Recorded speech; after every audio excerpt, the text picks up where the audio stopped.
Reporters forum সহ আমাদের গোপালগঞ্জে আরও অনেক সাংবাদিকদের সংস্থা আছে।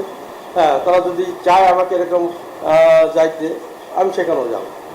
তবে আমার একটা ইচ্ছার কথা আগেও ব্যক্ত করেছি কোনো কোনো সাংবাদিকের কাছে, আমার সামর্থ্যের মধ্যে কুলালে আমি চেষ্টা করব যে আমাদের গোপালগঞ্জে যারা দীর্ঘদিন ধরে এই সাংবাদিকতা জগতে গোপালগঞ্জের সম্মানকে অক্ষুণ্ণ রেখেছেন, গোপালগঞ্জের সমস্যাগুলো তুলে ধরে সমাধানের প্রচেষ্টা চালিয়েছেন, উন্নয়নের জন্য তারা প্রচেষ্টা করেছেন।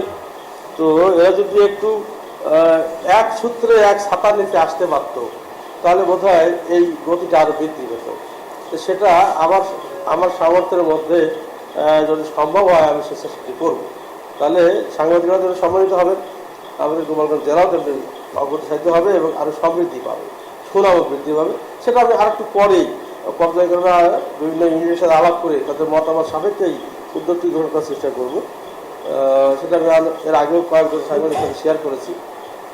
যাই হোক, তো আজকের এই উদ্যোগের জন্য আপনাদেরকে ধন্যবাদ জানাই।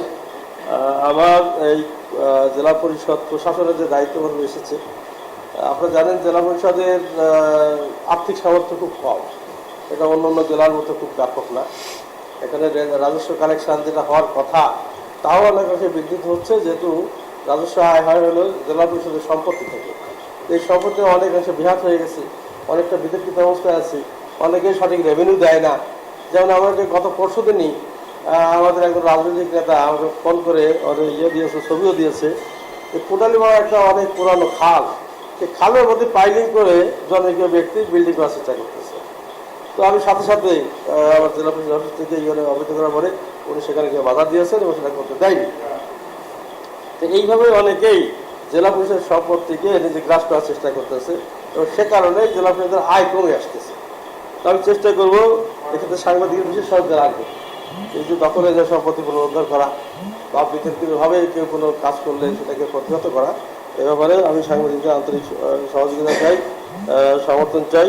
তাহলে আমি জেলা পরিষদের সম্পদ বৃদ্ধি করতে পারবো, আয় বৃদ্ধি করতে পারবো এবং সেই আয় দিয়ে এই যে আমার কাছে অনেকে মসজিদের দাবি করে, মন্দিরের দাবি করে, রাস্তার দাবি করে, ব্যক্তিগতভাবে অসুখ বিসুখের জন্য ইতিমধ্যে আমি অনেক দরখাস্ত এসেছি। তাহলে আমি যত বেশি রাজস্ব আয় আহরণ করতে পারবো, তত বেশি সেবামূলক কাজগুলি আমি বেশি করতে পারবো এবং সাংবাদিকদের বিশেষ সহযোগিতা কামনা করি। আমি এই কথা বলি।